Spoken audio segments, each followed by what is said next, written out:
बिस्मिल्लाहिर्रहमानिर्रहीम। नाज़रीन अस्सलाम वालेकुम, मैं हूं इमरान वसीम। नाज़रीन आज 2 दिसंबर है, दिन है मंगल का और साल 2025। मंगल का दिन आप जानते हैं कि बानी तहरीक इंसाफ इमरान खान के साथ मुलाकातों का दिन होता है, लेकिन आज मंगल का ये दिन आप कह सकते हैं कि दमादम मस्त कलंदर होने जा रहा है। पाकिस्तान तहरीक इंसाफ ने बड़ा दावा कर रखा है और तहरीक इंसाफ के दावे को लेके हुकूमत ने भी तहरीक इंसाफ का रास्ता रोकने के लिए, या यूँ कह लें कि तहरीक इंसाफ को सबक सिखाने के लिए, क्योंकि वफाकी वज़ीर राना सनाउल्लाह साहब ने वाज़ेह तौर पे कहा कि जिस शिद्दत के साथ या जिस धमकी के साथ ये एहतजाज करेंगे, कानून का जो नफाज है वो भी उतनी सख्ती के साथ किया जाएगा। तो आज जो पाकिस्तान तहरीक इंसाफ ने इस्लामाबाद हाई कोर्ट के बाहर और अडयाला जेल के बाहर जो एहतजाज का ऐलान कर रखा है, उस एहतजाज को रोकने के लिए हुकूमत ने क्या इंतज़ामात कर रखे हैं, पहले तो ये डिटेल आपके साथ हम शेयर करेंगे और फिर CDF का जो नोटिफिकेशन है, ये नोटिफिकेशन ताख़ीर का शिकार क्यों हो रहा है और ताख़ीर का शिकार होना इसमें तहरीक इंसाफ के लिए बुरी ख़बर क्या है। कुछ और भी अहम हैपनिंग्स हैं, उनकी डिटेल भी इस प्रोग्राम में आपके साथ हम शेयर करेंगे। लेकिन प्रोग्राम का आगाज़ करने से पहले आपसे दरख्वास्त के चैनल को सब्सक्राइब कर लें, बेल आइकॉन का बटन प्रेस करें, वीडियो पसंद आए तो इसे लाइक और शेयर ज़रूर कीजिएगा। नाज़रीन आज के प्रोग्राम में मैंने साथ चाय भी रखी हुई है, तो चाय की सिप भी इंशाल्लाह आपके सामने लेंगे, आपको तरसाएँगे, आपने इस पर बुरा नहीं मानना। तो प्रोग्राम का नाज़रीन आगाज़ करते हैं। सोहेल अफरीदी साहब जिन्होंने कहा कि हम एहतजाज करेंगे इस्लामाबाद हाई कोर्ट के बाहर और अडयाला जेल के बाहर भी, ये सिर्फ सोहेल अफरीदी का फ़ैसला नहीं है, पूरी पाकिस्तान तहरीक इंसाफ का फ़ैसला है। और इस फ़ैसले में जितने भी अरकान असम्बली हैं, ख़ास तौर पे खैबर पख्तूनख्वा असम्बली के, उन्हें भी आज पहुंचने का कहा गया है और जो पार्लियामेंट के अरकान असम्बली हैं उन्हें भी आज इस्लामाबाद हाई कोर्ट के बाहर और अडयाला जेल के बाहर हाज़िरी यकीनी बनाने का हुक्म दिया गया है। और इस ऐलान से पहले ही नाज़रीन, हमने आपके साथ 2 दिन पहले या 3 दिन पहले ख़बर शेयर की थी कि अडयाला जेल के इतराफ़ में जो सिक्योरिटी है वो पंजाब की जानिब से, पंजाब हुकूमत की जानिब से उसको बढ़ा दी गई है। लेकिन रात के डेवलपमेंट ये हुई है कि दोनों शहरों में, इस्लामाबाद में, रावलपिंडी में सेक्शन 144 का नफाज कर दिया गया है। अब सेक्शन 144 के नफाज के बाद इस वक्त की अगर हम बात करें, जब मैं ये प्रोग्राम रिकॉर्ड कर रहा हूँ, शाहराह दस्तूर पर पुलिस की इजाफी नफरी तैनात कर दी गई है। Islamabad high court, supreme court के बाहर जो पुलिस की इजाफी नफरी तैनात की गई है वो मुकम्मल तौर पे हाई अलर्ट खड़ी है और सेक्शन 144 के नोटिफिकेशन के मुताबिक अडयाला जेल के बाहर, इस्लामाबाद हाई कोर्ट के बाहर और दोनों शहरों में किसी किस्म का एहतजाज या किसी किस्म की जलसे की इजाज़त नहीं दी जा सकती है। और इन दोनों जगहों पर या इन दोनों साइड्स पर जाने वाले जो रास्ते हैं, वहाँ पर जो पुलिस की पिकेट्स हैं उनको भी मुतहर्रिक कर दिया गया है। और वाज़ेह पैगाम इस्लामाबाद की इंतज़ामिया ने, रावलपिंडी की इंतज़ामिया ने यह दिया है कि सेक्शन 144 की खिलाफ वर्जी अगर की गई तो कानून हरकत में आएगा। अब नाज़रीन सेक्शन 144 की तो खिलाफ वर्जी होगी, सवाल ये पैदा होता है कि क्या गिरफ्तारियाँ होंगी, शायद कारकुनान गिरफ्तार भी हों और शायद पाकिस्तान तहरीक इंसाफ की जो क़यादत है, जो रहनुमा है, वो गिरफ्तारियों से बच भी जाएं, लेकिन मुकदमात का इंदराज डेफिनेटली होगा।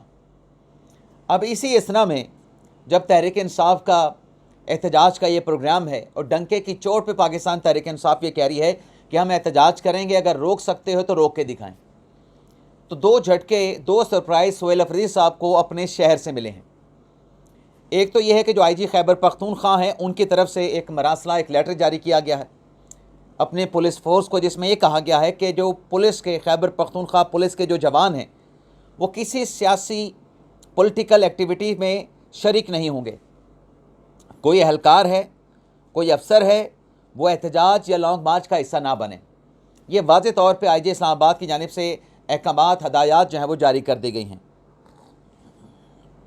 और इसके साथ साथ नाज़रीन, पेशावर हाई कोर्ट का एक फ़ैसला भी है जो तहरीक इंसाफ के रास्ते में आड़े बनेगा, आड़े आएगा।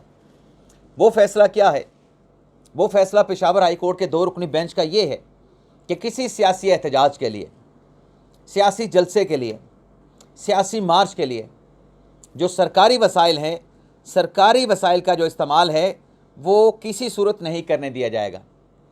अब नाज़रीन, ये जो सूरत हाल है इसमें ज़ाहिर सी बात है कि तसादम का इम्कान है, चाहे अडयाला जेल के बाहर की बात करें, चाहे इस्लामाबाद हाई कोर्ट के बाहर की बात करें। लेकिन ये जो एहतजाज जब आपने करना होता है तो इसके लिए ये ज़रूरी है कि आप में इत्तेहाद हो, आप में इत्तफाक हो, आप में किसी किस्म का नफाक ना हो। अब एहतजाज से पहले आप ही देखेंगे तहरीक इंसाफ, क्या उसमें इत्तेहाद, यूनिटी है? कर पार्लियामेंट में तहरीक इंसाफ की जो पार्लिमानी कमेटी का इजलास हुआ उसका क्या किस्सा निकला, अंदरूनी कहानी क्या सामने आई कि उसमें सलमान अकमर साहब ने, जो मिशाल यूसुफजई हैं, अपने पार्टी के सेक्रेटरी जनरल को मिशाल यूसुफजई ने टारगेट कर लिया। मिशाल यूसुफजई ने कहा कि मेरी तो इमरान खान के साथ एक मुलाकात नहीं, कई मुलाकातें हुई हैं, लेकिन बदकिस्मती ये है, मिशाल यूसुफजई ने कहा कि आप मुलाकात करते हैं या आप तक जो इमरान खान का पैगाम पहुंचता है, आप वो पैगाम उस तरीके से बाहर नहीं पहुंचाते जिस अंदाज से इमरान खान अपना पैगाम बाहर पहुंचाने का कहते हैं। अब इस पे सलमान अकमर साहब जो है वो बरहम हो गए, भड़क गए और मिशाल यूसुफजई से कहा कि मैं तुम्हें देख लूँगा, इस तरह से मेरे साथ बात ना करें।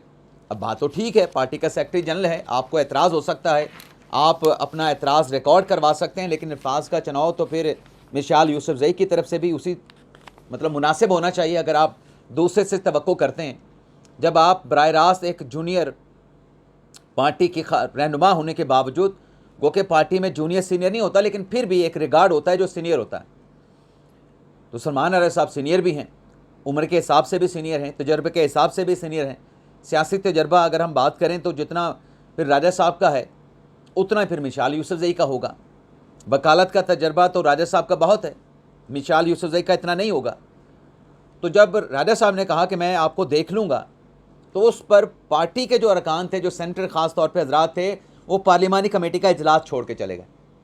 अब आज मुलाकातों के लिए नाजरीन जो लिस्ट दी गई है, मैंने माजरत आपसे पहले कर ली थी, तो ये चाय वाले जो सिप ले रहा हूँ इस पर आपने मुझे बुरा भला नहीं कहना। तो उसमें बैरिस्टर गौर साहब का नाम है, सलमान राजा साहब का नाम है, सलमान सफदर साहब का नाम है, खान साहब के लीडिंग काउंसिल हैं उनकी लीगल टीम के।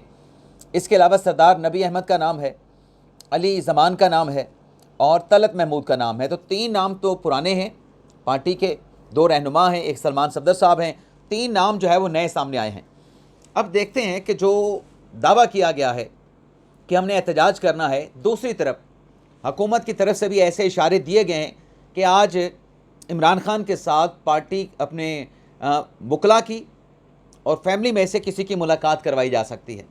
तो जो भी होगा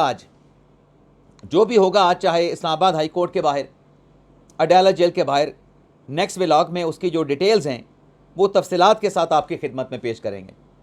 लेकिन सोहेल अफरीदी साहब ने भी हुकूमत को चैलेंज दिया है। जो गवर्नर राज की बातें चल रही थी कि गवर्नर राज खैबर पख्तूनख्वा में लगाने पे गौर हो रहा है, 2 माह के लिए होगा, एक्सटेंड किया जाएगा, फिर 2 माह के लिए, फिर 2 माह के लिए एक्सटेंड कर दिया जाएगा। तो सोहेल अफरीदी साहब ने कहा है कि हम किसी से नहीं डरते, किसी गवर्नर राज से नहीं डरते। अगर हिम्मत है गवर्नर राज लगाने वालों में तो ये गवर्नर राज लगा के दिखाएं। अब नाज़रीन, सोहेल अफरीदी साहब जो चैलेंज दे रहे हैं, खैबर पख्तूनख्वा के बड़े मसाइल हैं और सबसे अहम इशू खैबर पख्तूनख्वा में गवर्नेंस का है। इंतज़ामी जो बैड गवर्नेंस है वो किसी से ढकी छुपी नहीं। लॉ एंड ऑर्डर की सूरत हाल आपके सामने है, मंशियात की सूरत हाल आपके सामने है, और फिर आप और भी बहुत सारे इक़दाम उठाते हैं जो कि आइन और कानून के तहत आप नहीं उठा सकते। वफाकी पॉलिसी से आप इनराफ करते हैं।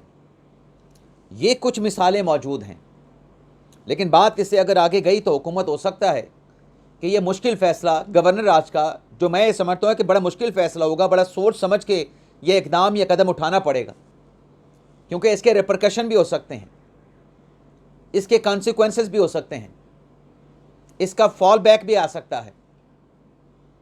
वो जैसे मोदी ने, खैर छोड़ें। तो देखते हैं, सोहेल अफरीदी साहब यहाँ पे चैलेंज दे रहे हैं, लेकिन चैलेंज देने के बजाय बेहतर ये होगा कि अपने सूबे की गवर्नेंस, अपने सूबे की इंतज़ामी जो मामलात हैं उसको बेहतर बनाएं। अच्छा, एक तरफ तो तहरीक इंसाफ धमकियां देती है नोटिफिकेशन की खबर पे आने से पहले कि हम ऐसा करते हैं कि हम वैसा करते हैं, कि हिम्मत है तो ये करके दिखाएं।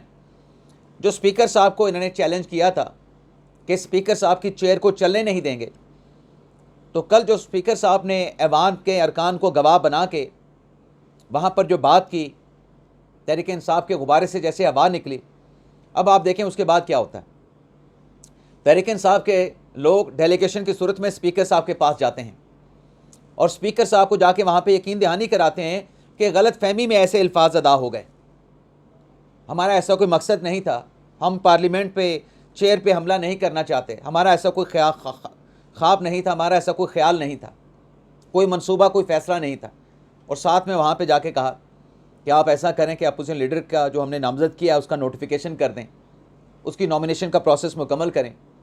तो स्पीकर साहब ने क्या जवाब दिया? स्पीकर साहब ने जवाब दिया कि आइन और कानून के मुताबिक फ़ैसला होगा, और वो फ़ैसला पहले भी दे चुके हैं कि जब तक पेशावर हाई कोर्ट से फ़ैसला नहीं होगा, स्पीकर के मामले पे ये जो भी मतलब इशू है, जो दरख्वास्त है, जो नॉमिनेशन है, वो पेंडिंग पड़ी रहेगी।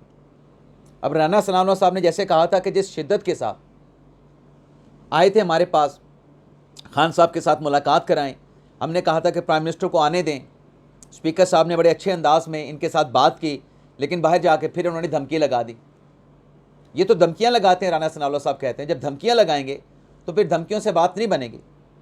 अब ये जितना शोर शराबा कमांडर ऑफ डिफेंस फोर्सेस के नोटिफिकेशन पे किया गया, तो वज़ीर आज़म साहब तो पाकिस्तान पहुंच चुके हैं, लेकिन ख़बर यह है कि CDF के नोटिफिकेशन में मज़ीद ताख़ीर होगी, या मज़ीद ताख़ीर हो सकती है, या मज़ीद ताख़ीर होने का इम्कान मौजूद है।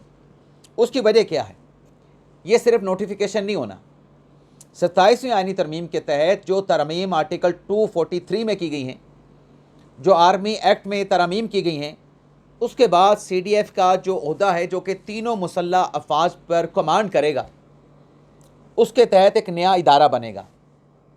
और इस बात की जो रिवलेशन है वो सबसे पहले तो आज़म तारड़ साहब ने की थी, लेकिन उन्होंने क्लैरिटी के साथ बयान नहीं किया था। आज़म तारड़ साहब ने कहा था कि जब आइन के तहत आपने एक नया इदारा बनाना है तो उसको चलने में, खड़ा होने में कुछ वक्त लगता है, लेकिन क्लैरिटी के साथ ये बात जो है अब राना सनाउल्लाह साहब ने कर दी है। तारड़ साहब की बात में अगर क्लैरिटी नहीं थी तो वजाहत जो है वो राना सनाउल्लाह साहब ने कर दी है कि इदारा बनने जा रहा है CDF का। इदारे के लिए हमने आइन में तरमीम की, हमने कानून में तरमीम की, इदारे के लिए रूल्स बनने हैं, तो लिहाजा ये जो नोटिफिकेशन है CDF का जिस पर लोग अतावले हो रहे हैं, ये नोटिफिकेशन उजलत में जारी नहीं किया जाएगा, बल्कि राना सनाउल्लाह साहब ने कहा कि ऐसा नोटिफिकेशन तो उजलत में जारी होना भी नहीं चाहिए। लेकिन साथ में उन्होंने क्लियर किया कि जो लोग ये अफवाहें फैला रहे हैं कि नवाज शरीफ CDF के नोटिफिकेशन में किसी किस्म की रुकावट या उनका जो बयान है वो तो किसी और पैराए में था, CDF के नोटिफिकेशन से मुतल्लिक तो नहीं था। बल्कि कभी भी राना सनाउल्लाह साहब ने कहा कि नवाज शरीफ साहब ने CDF के मामले में किसी किस्म की कोई बात तक नहीं की जिससे रुकावट का कोई एहतमाल हो। और साथ में राना सनाउल्लाह साहब ने ये कहा कि नोटिफिकेशन होगा, लेकिन इदारा बनना है तो तहम्मुल के साथ तमाम रिक्वायरमेंट, तमाम तकाज़े पूरे करने के बाद ये नोटिफिकेशन जारी किया जाएगा। अब ज़ाहिर सी बात है कि जब तक ये नोटिफिकेशन जारी नहीं होगा, रुल तो बेचारी पाकिस्तान तहरीक इंसाफ गई ना, क्योंकि फ़िक्र तो पाकिस्तान तहरीक इंसाफ को पड़ी हुई है, हुकूमत को तो फ़िक्र है ही नहीं। हुकूमत तो कह रही है कि आज नहीं तो कल, कल नहीं तो परसों, परसों नहीं तो 4 दिन के बाद, 5 दिन के बाद। जितना ताख़ीर का शिकार होगा उतना जो है वो आगे मियाद बढ़ती जाएगी। अब तहरीक इंसाफ जो ज़ोर लगा रही है कि जल्दी से नोटिफिकेशन कर दें, अब तहरीक इंसाफ का अपना क्या मफाद है? वो तो 27वीं आईनी तरमीम के मुखालिफ थे, लेकिन जब तक नोटिफिकेशन नहीं जारी होगा ना, तो तहरीक इंसाफ का जो कहते हैं ना कि एक परेशानी, ख़तरा जो है, या जो एक तलवार है ख़दशे और ख़तरे की, वो तहरीक इंसाफ अपने आप पे खुद लटका के रखेगी। तो ये था नाज़रीन हमारा व्लॉग। आपसे इजाज़त चाहते हैं, और जाने से पहले जैसे मैंने कुछ देर पहले भी कहा कि जो कुछ भी इस्लामाबाद हाई कोर्ट के बाहर एहतजाज होगा, जो अडयाला जेल के बाहर होगा, दोपहर में या फिर रात के व्लॉग में, क्योंकि बाज़ औक़ात चीज़ें डेवलप होने में ताख़ीर हो जाती है, वक्त लग जाता है, तो जैसे कोई ख़बर बनेगी उसकी डिटेल फिर आपके साथ हम शेयर करेंगे। तो आप नाज़रीन से इजाज़त चाहते हैं। अल्लाह ताला हम सब का हामी नासिर हो। अपनी दुआ में याद रखिएगा। अल्लाह हाफ़िज़।